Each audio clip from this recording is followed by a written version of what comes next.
Good morning. It's a pleasure to be here at Adopt AI to share some thoughts on where AI is headed.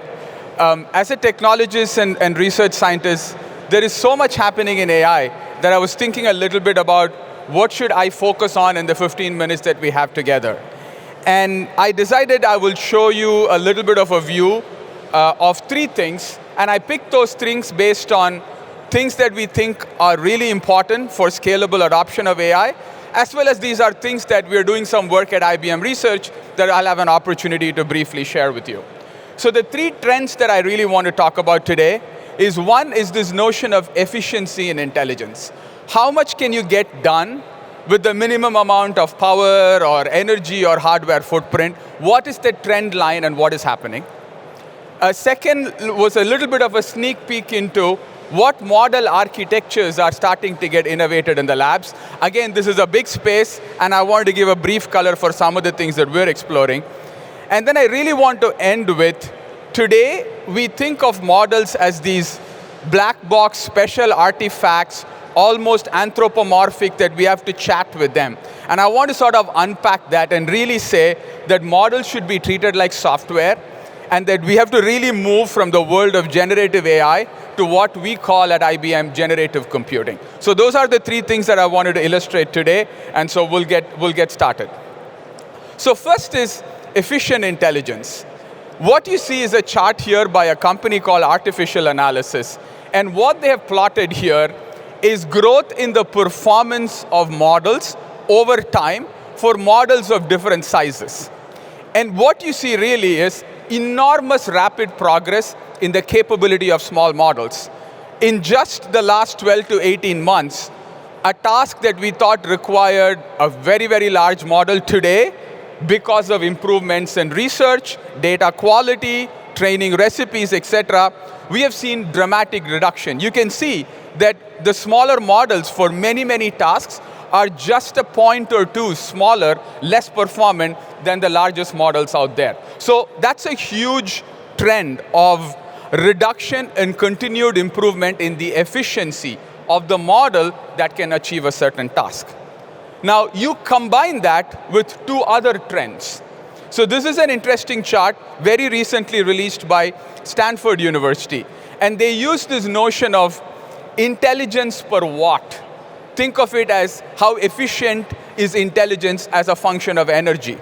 And what they show here is just in the last 2 years, we have had over a 5x improvement in efficiency per watt.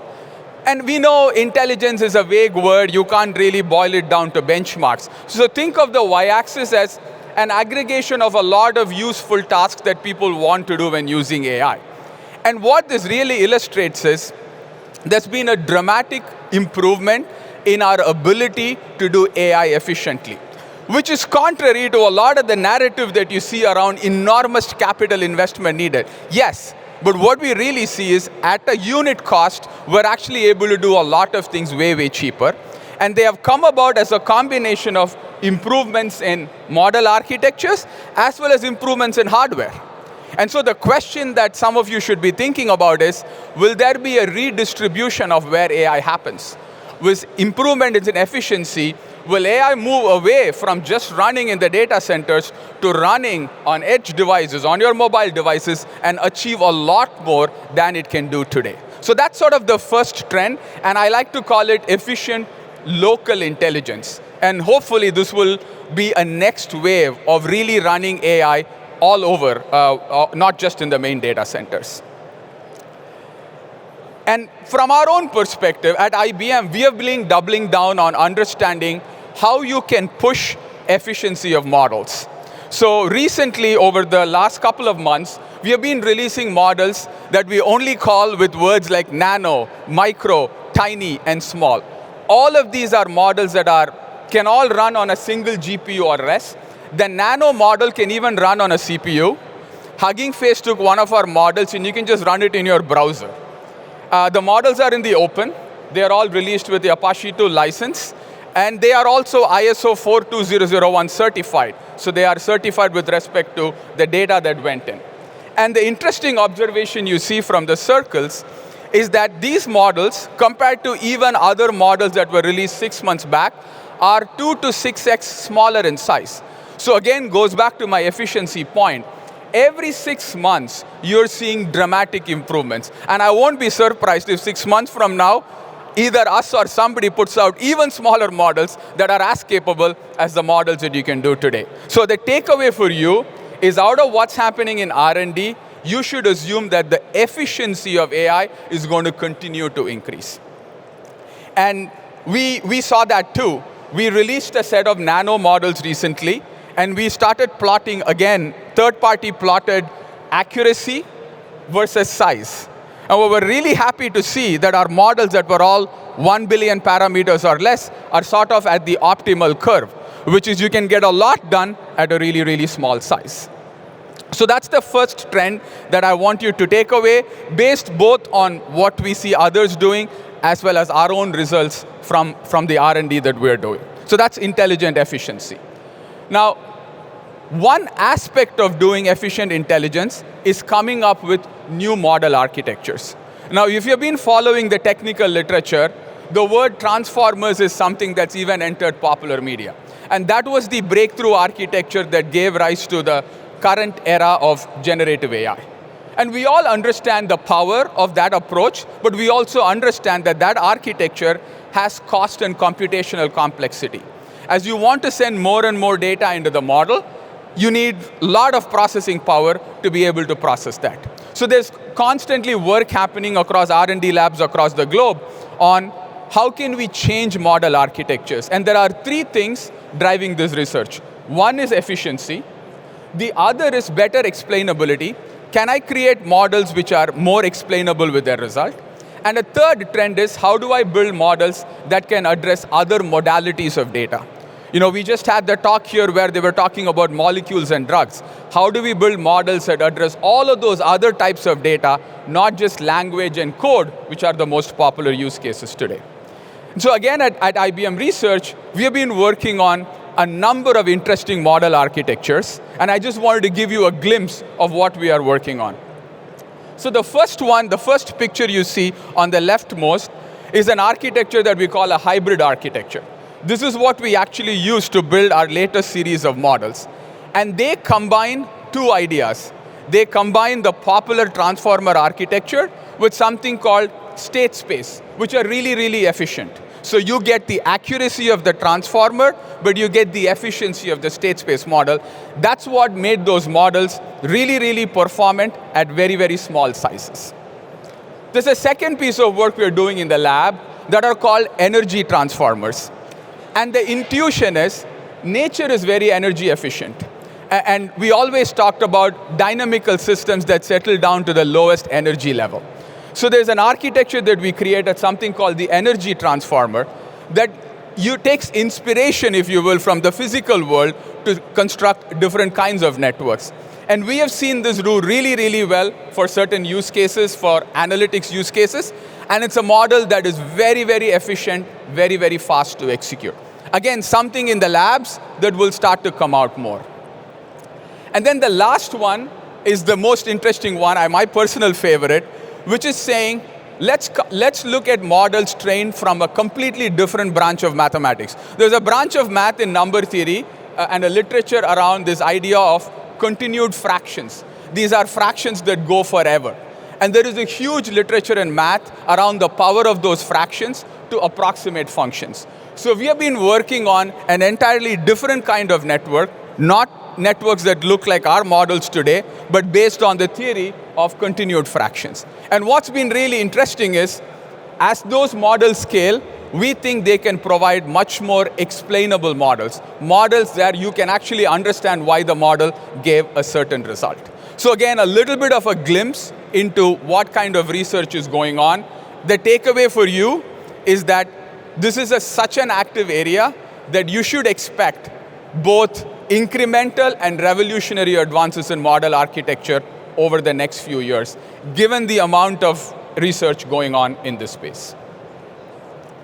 So that sort of brings me to, so far I've been talking about how models are built, how to make them efficient, what new innovations are happening.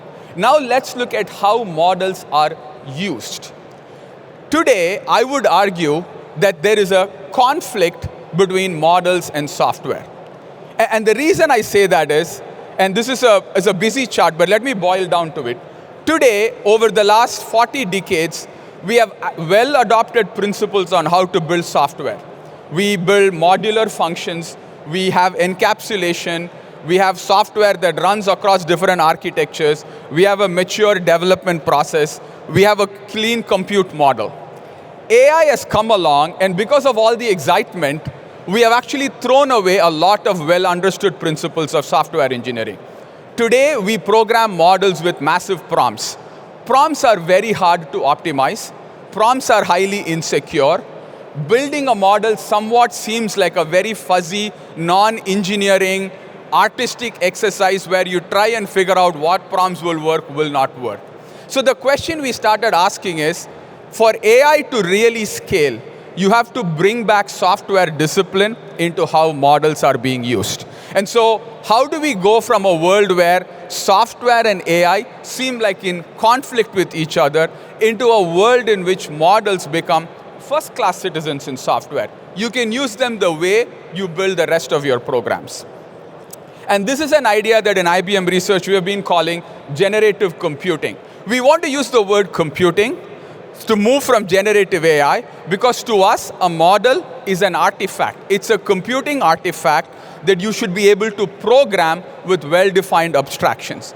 And we have been inventing two sets of things to help realize this vision of generative computing.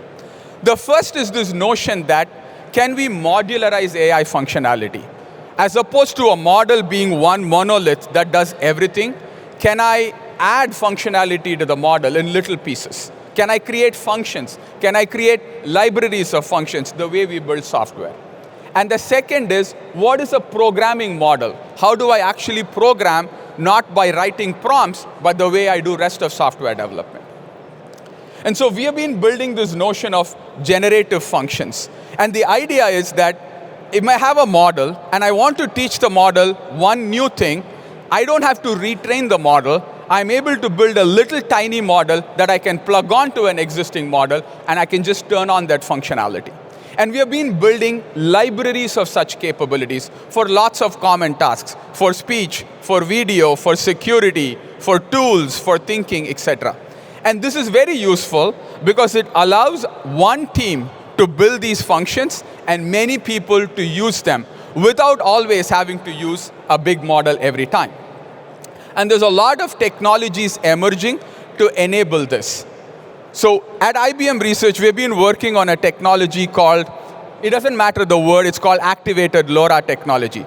But it's a technology which allows you to, in the middle of a model, change the weights of the model in a small way, so that the model becomes really, really good at one of the tasks that you want it to do.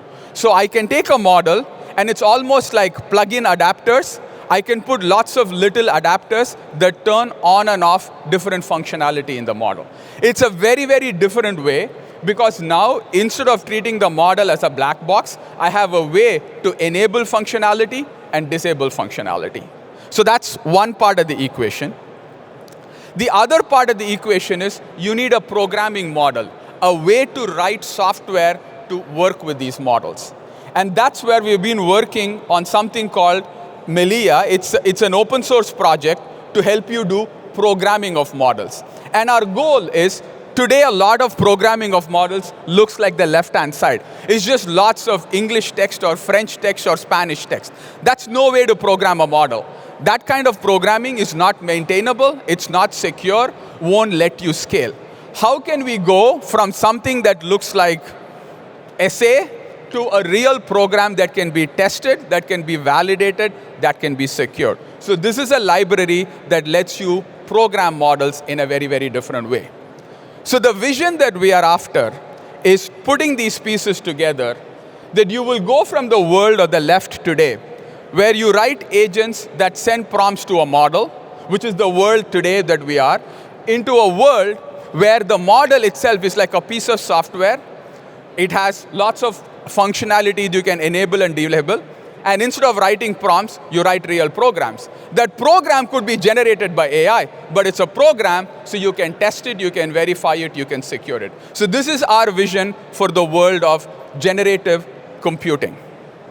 So as I put it all together, I really believe that the future of intelligence is going to be really powered by disruptive modular model architectures.